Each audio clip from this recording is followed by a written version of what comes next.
Halo Sobat PPG, Assalamualaikum. Jumpa lagi dengan saya, Laili Nur Fitriana. Kali ini saya bersama Aina akan membahas tentang peran guru sebagai teladan pembelajaran keterampilan sosial emosional atau CASEL.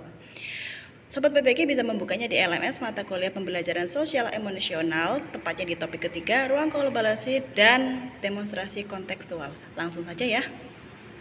Oke, bahan diskusi yang pertama adalah apa tantangan bagi guru untuk menjadi contoh atau teladan khususnya dalam hal sosial emosional. Jadi tantangannya adalah kita sebagai guru itu harus memiliki kepedulian ya kepada peserta didik, di mana peserta didik itu tentunya memiliki beragam permasalahan. Sehingga kita tentunya harus memiliki waktu dan tenaga yang lebih untuk memperdulikan peserta didik.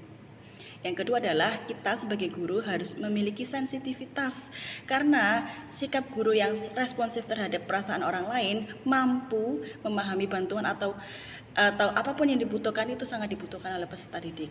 Kemudian guru harus memiliki empati, di mana guru memahami perspektif orang lain terutama peserta didik. Yang ketiga yang selanjutnya adalah guru memiliki mindfulness atau menurut John Kabat-Zinn berarti kesadaran yang muncul dari memperhatikan dengan sengaja pada saat ini dan tanpa menghakimi.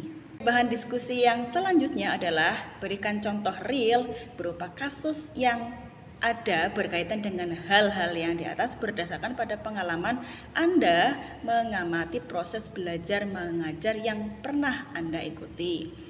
Kayak yang pernah diikuti adalah ketika dalam proses pembelajaran hanya berfokus pada satu atau dua kelompok saja, padahal di situ ada lebih dari dua kelompok, ada 3, 4 atau 5 kelompok dalam satu kelas. Kemudian guru itu pada kasus tersebut, guru itu harus bisa memahami perasaan peserta didik sehingga guru akan memberikan bantuan yang tepat bagi peserta didik sesuai dengan perasaan yang dialami oleh peserta didik.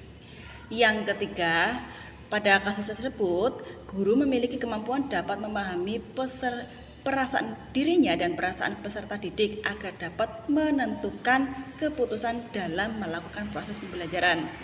Selanjutnya adalah guru perlu memusatkan perhatian peserta didik untuk fokus ke dalam proses pembelajaran dengan cara menenangkan pikiran dan dapat melakukan ice breaking secara kesadaran penuh. Oke, bahan diskusi selanjutnya adalah bagaimana sekolah bisa mendukung pembelajaran sosial emosional. Apa saja tantangan bagi sekolah? Jadi, peran sekolah dalam mendukung pembelajaran sosial emosional adalah menetapkan kurikulum dasar penerapan pembelajaran sosial emosional dalam setiap pembelajarannya. Artinya, dalam setiap pertemuan, sekolah bisa mengarahkan guru untuk mewajibkan menanamkan pembelajaran sosial emosional kepada siswa dan mengaitkannya dengan topik pembelajaran. Penerapan tersebut dapat menjadi strategi sekolah dalam memastikan well-being peserta didik sehingga proses belajar yang dialami di sekolah dan di proses belajarnya dapat dialami di sekolah dan di luar sekolah. Kemudian tantangan yang dihadapi adalah kurangnya komunikasi. Jadi terkadang antara siswa dengan guru itu kurang jujur dalam mengemukakan perasaannya. Kemudian yang kedua adalah kurangnya dukungan berupa teladan atau pembiasaan pengendalian emosi yang baik dari rumah peserta didik. Jadi untuk wali murid tentunya juga harus memberikan contoh yang baik kepada anaknya. Oke, bahan diskusi selanjutnya adalah apakah karakteristik peserta didik dapat mempengaruhi penerapan pembelajaran sosial emosional? Ya, tentu saja ya. Jelaskan. Dan bagaimana menghadapi kendala tersebut? Oke, tentu saja ya, sangat mempengaruhi aspek perkembangan emosi dan sosial yang berkaitan dengan tahap perkembangan usia peserta didik mempengaruhi penerapan pembelajaran sosial emosional. Dalam menghadapi kendala tersebut, guru perlu menciptakan habit atau kebiasaan positif dalam mengendalikan emosi peserta didik, misalkan dengan memberi perhatian yang cukup terhadap peserta didik. Nah, kedua, tidak memberi punishment secara fisik. Nah, yang ketiga adalah menghindarkan anak dari pergaulan yang salah. Selanjutnya, memberi contoh yang baik. Ini adalah PR buat kita semua ya, bagi guru dan orang tua. Selanjutnya kita akan menganalisis film Laskar Pelangi. Untuk sinopsisnya silakan kalian scan barcode tersebut. Oke, apa yang kita belajar dari film Laskar Pelangi? Nah, tentunya yang pertama adalah kemampuan Bu Muslimah dalam merubah mindset peserta didik. Yang kedua, kemampuan Bu Muslimah ketika memberikan motivasi belajar kepada peserta didik. Yang ketiga, masih tentang kemampuan Bu Muslimah dalam memperjuangkan nasib sekolah dan peserta didik walaupun belum diberikan gaji. Yang keempat adalah kemampuan Bu Muslimah dalam memahami perasaan dari peserta didik serta dapat mengolahnya dengan tepat sehingga menyebabkan peserta didik semakin berkembang.